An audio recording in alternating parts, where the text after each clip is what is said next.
You were born without choosing. So why are you still choosing to stay? If you were never born, you would never suffer. So tell me, why do we keep creating life? There is something deeply unsettling about being human, not hunger, not pain, but awareness. Peter Wessel Zapffe once described humanity as a biological paradox. We are the only species that knows we will die, and that single realization changes everything. Animals simply exist. They move, they eat, they reproduce, and they die without questioning any of it. But humans are different. We don't just live, we think about living. We analyze it, question it, and sometimes we suffer because of it. Once you realize your life is temporary and fragile, it becomes impossible to ignore that truth. So, what do we do with this unbearable awareness? We cope. Zapffe believed humans survive mentally through 4 strategies. The first is isolation.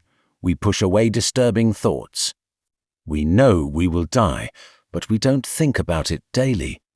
We ignore the darkness to protect our sanity and continue functioning. The second is anchoring. We attach ourselves to beliefs and systems that give life meaning. Religion, family, career, identity, these become our anchors in a chaotic world.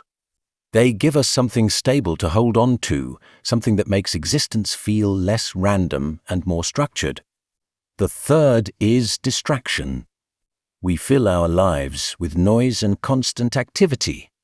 Endless scrolling, entertainment, work, anything to avoid being alone with our thoughts. Because in silence, the truth becomes louder. Distraction doesn't solve anything. It only delays the moment we face reality. The fourth is sublimation. We transform suffering into something else: art, philosophy, creativity. We take the pain of existence and turn it into something meaningful, or at least something beautiful. But even this is not a solution. It is simply a more refined way of coping. And here's the uncomfortable truth. These are not solutions. They are defenses, ways to escape the full weight of reality. And Zapffe took this idea even further. He suggested that bringing new life into the world might actually be unethical, because to exist is to suffer, and to create life is to guarantee that suffering continues. This idea is called antinatalism. It's not comforting. In fact, it's disturbing, because it forces us to question why we create life. Is it truly for the child, or for ourselves? But even with all of this, something strange remains. We continue. Even when we understand pain and meaninglessness, we still choose to live. We still create, love, and search for meaning. Maybe that is the most human thing of all. So maybe the question is not whether life has meaning. Maybe the question is what we do with the awareness that it might not. Because even if meaning is not given to us, we still create it. Even if the universe is silent, we still speak. So I'll leave you with this. If life has no meaning, then every meaning you create is real. And now I want to know, do you think life is a gift or a mistake? Now think about your own life. How often are you truly alone with your thoughts? No phone, no music, no distractions, just silence. For many people, that silence is uncomfortable. Not because silence is empty, but because it reveals what we try to hide. In that silence, questions begin to surface. What is all of this for? Why am I here? And no matter how far we go, how much we achieve, those questions never fully disappear. They wait, quietly, in the background of our lives. Modern society has become incredibly good at helping us avoid these questions. Everything is designed to capture your attention: notifications, videos, endless content. You are never supposed to stop, because the moment you stop, you start thinking. And thinking too deeply can be dangerous. Not physically, but psychologically, because once you see certain truths, you cannot unsee them. Once you question meaning itself, it becomes harder to believe in simple answers again.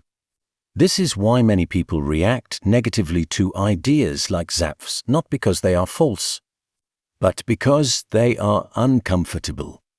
They challenge the foundations that people rely on to stay mentally stable. But here is the paradox.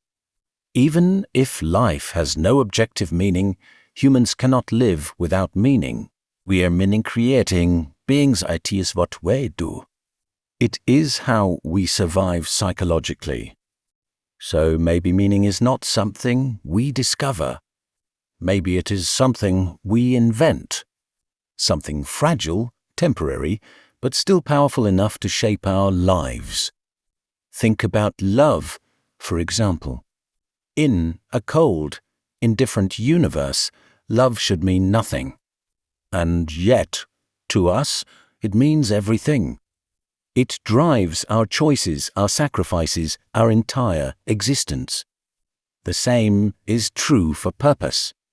You can dedicate your life to something, fully knowing that one day it will all disappear.